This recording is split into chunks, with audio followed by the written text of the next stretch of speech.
Gelingizler konuklar. Gelingizler. Stüdiyozga hoş gelipsizler. Rahmat. Azыр эми сиздерге айта кетели, бүгүнкү көрсөтүүбүз эми көрсөтүп башталганга чейин айтып коелу, түз эфирдебиз. Түз эфирде мындай эми талашташуу учурда бири-бириңиздерге акарат келтирбей, бири-бириңиздердин жеке немеңиз, аброюңуздарга шек келтирбейсиздер деген ойдомуз. Иә. Ажо биздин операторлор мурда эми мурда камералар ушундай турган жеринде тартчу эле, азыр заман болуп калып жана жүрөйүн, ит кууганда аркасынан ошентип тартып калганбыз азыр. Аны көбү жолоңдогуштар деп ойлойт экен бираз. Siz biyaktagы ишке неме кылыңыз, биз убакыт жок. Болду, кечесиздер. Раз 1 2 3 микрофонго сүйлөп коюңуздар. Раз деп эле айтып коюңуз, эми аны 1. макул эми. 1 2 3 1 2 3. Рахмат. Раз 2 1 2 3. İşte o da mikrofonlar. Раз 2 ра. Пипа.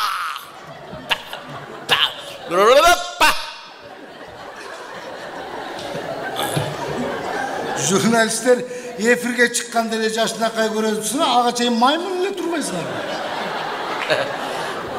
Mınday da abla kemeriz. Televizyonga çıkardan burada oğuzlardı göndürüp biraz tilde nemet baş gerek. Bu oşağa da denemekler. Sanal sekundadayın hazır efirimizi başlayıyoruz. Kamera, sivet, dayarsınlar kamera. 5, 4, 3, 2, 1. Salamaslar urmatlı telegörüşçüler. Efirde kayradan beti joktun, betini aytam görsötüsü. Görsötünü albatta men Cangeç'te Canbagarov alıp baram. Bugünkü görsötüsünün konukları bizdin biylик öküllerinden atayın çakırıp gelip oturat. Kanibek Rahmanoviç konuğumuz. Oşonda öyle mına çaç appak bolup çaçagar kızça 30 yıldan beri şu apayısıda жүргөн. Çaçkasıl böyle söylüyor, çaçkasıl. Ушул 30 жылдан бери апайсызда жүргөн, бүгүн дагы ушул апайсыздын лидери болуп турат. Алдыңыздарда Абдулда Кемелович, куш келипсиздер. Эми алгач суроо мындай болсун, сразу эле суроо өтөлү, урматтуу Каныбек Рахманович, бийлик өкүлдөрүнөн баштайлы. Биринчи суроо мындай болсун. Азыр коомчулукта ушундай сөз болуп атат да, мурдагы бийлик менен азыркы бийликтин эч кандай өзгөрүү болгон жок, кокуянан айткандарына турган жок, алдап кеттир, мындай болуп кеттир. Өсүү жок, өнүгүү жок, мурдагы эле базарда кымбатчылык, баалар текшерилбей калды, баанын баасы асманга чыгып кетти. Ушул тууралуу өзүңүздүн оюңузду айта кетсеңиз. Рахмат. Саламатсыздар, урматтуу телекөрүүчүлөр. Эми кымбатчылык боюнча айтайын. Кымбатчылык бул силер каалайсыңарбы, каалабайсыңарбы кымбатчылык. Болот. Болуш керек. Анткени кайсыл тармак болбосун, мурдагы бийликтен өйдө турушубуз керек. Bağının ölçüsü, sizlerin öyle turuşlar gibi turuşlar da... Abla gelmez, bir sözüne komentarı veriyor turuşlar. Ana neme hazır köpçülük aytып атат да. Булар келгенден бери эч нерсе өзгөргөн жок, өзгөрүү болгон жок, кандай өсүү болгон жок. Өсүү болгон жок деп. Кандай өсүү болгон жок? Кандай өзгөрүү болгон жок? Мен муну айтып берейинчи. Болду да. Далилдер менен айтып. Мына мурда 80 сомдук майыңар 200 сом болдубу? Ооба. Браво. Өзгөрүү? Мына 300 сомдук эт 500 сом болду. 44 сомдон куюп аткан бензиниңерди 60 сомдон куюп атасыңарбы? Өсүү. 1200 сомго сатып алып жеген унуңар 1800 сом болду го. Өсүү эмеспи бул? Туура айтасыз. 40-50% салыштырмалуу 40-50% өсүү. Сюрприз. 2 есе көп интернет. Переходи на О тарифтеринде. Сенде дагы көбүрөөк мүмкүнчүлүктөр бар.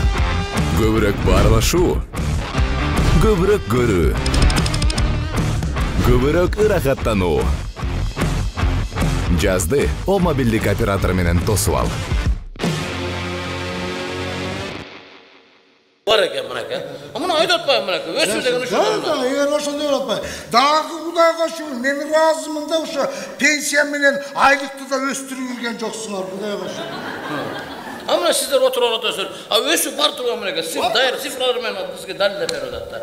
Ana dagы ошого наразы болуп атсаңыздар. Мына өзүңүздөрдүн оюңуздарды айтыңыздар. Бир деме деселер, биздин оппозицияны укпайт, анан телевидение биздин элге жеткирбейт, биздин үнүбүздү. Мына азыр санариптештирген бүтүлөргө бүт dünya uğa sözünüzler. Жеткирбегениңер жеткирбегенде. Эми ушу баалардын ушунча өсүшүн биздин өнүгүп атканыбыз деп айтып атпайбы? Жок, эми ошол цифра менен дайыма. Жок, сен анын эмеси Оператор.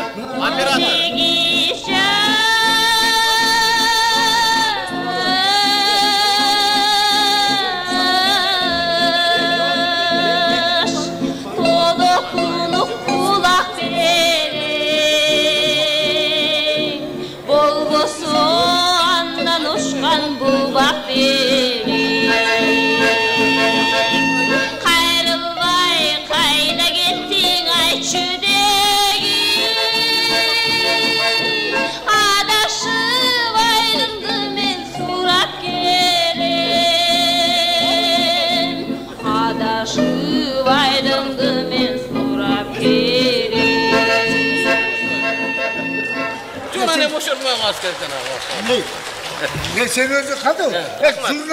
Jurnalistler akıllı mezgide uşunda paktakor bolup kettin evet. Tigi süylep atkanda meni uçup batıyor. Sen ben tige berip atkan surooga, tige aytып atkан сөзгө сен перевод Жок, мен калыстык менен карап атам. Калыс эмес, алдыгы көзүң калыс эмес сенин калып. Антип абыройуна шек келтиребиз Абдулла Кемелович. Экинчи суроо мындай болсун, мындай кылайлычы. Эл бардыгыбызды тигини дагы, мени дагы толук угуш керек да. Жок, сизди угуп атат, баарын үйрүңүздү баары жеткирип атабыз мынакей. Эл угуп атат. Экинчи суроо мындайда, ушул Баткен окуясы боюнча, мына интернеттерде, соц тармактарда көрүп атасыздар, Баткенге көңүл бурулган жок, айтылып алмайча эле калды, үйлөр бүткөн жок, анан чек ара мындай болуп атат. Ушул Баткен окуясы боюнча бир кыскача токтоло кетсеңиз, кандай иштер болуп атат? Негизи Баткен окуясы эмнеден пайда болду, ушул эмне болушу тууралуу. Түшүндүм. Эми Баткен боюнча мындай. Ага коомчулук көп деле көңүл бурбай койсо деле болот өзүнө. Баткенге. Ал мындай өзөктүү деле эч нерсе болгон жок ал жердечи. Андай эле серьезный эчтеке жок. Кандай деле эч нерсе жок ал жерде. Эмне болгон, кандай уруш эмнеден чыккан? Жок, ал негизи биз андай болоорун мындай алдын ала билгенбиз да. Алдын ала билсеңиздер эмнеге чара көрбөдүңүздөр деген суроо туулат да. Эми анчалык болуп кетерин билген эмеспиз да. Анчалык болуп кетти. Үңгүранбай тез сүйлөтчү сен. Негизи эмне болду эле ушул тууралуу айтыңыз. Ой, эч нерсе деле эмес.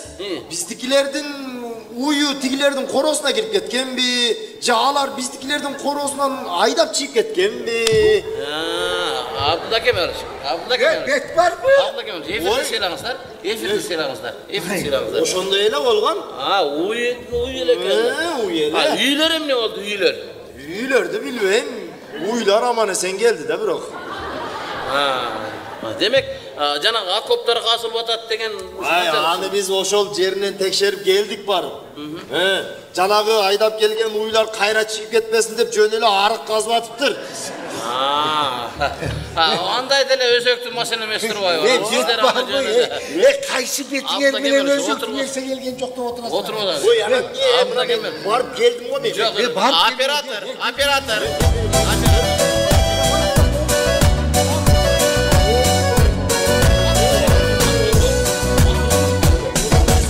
Mezgilдің гүлі жас болақ, өмірдің гүлі жас болақ. Жаштығын өтіп кеткен соң, жаш кезін кімдері сағынбай. Елімбей өткен тұрбайбы, сезілбей кеткен тұрбайбы, алтындай болған жаш болақ.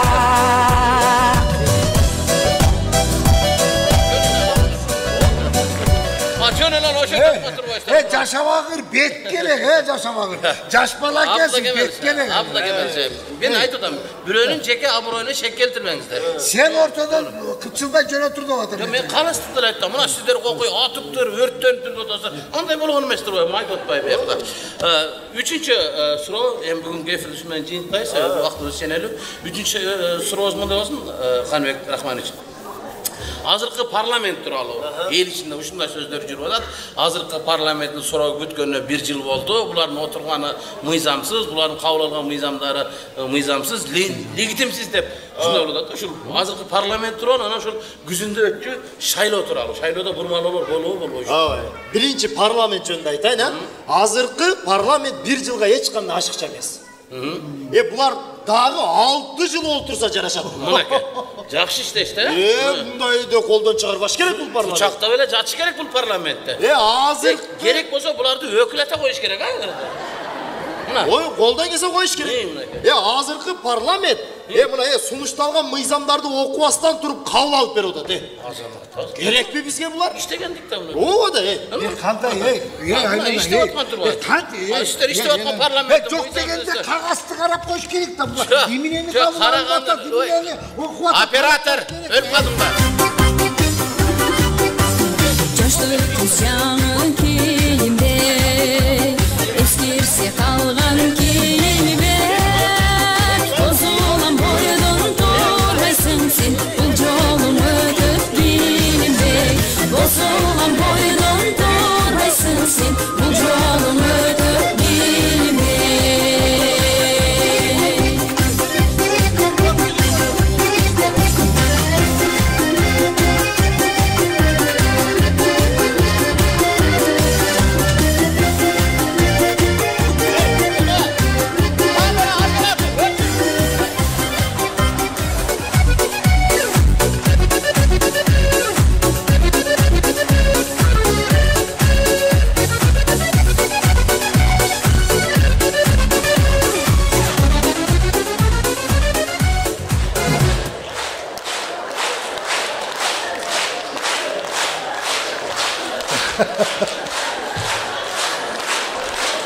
Мына ушундай да.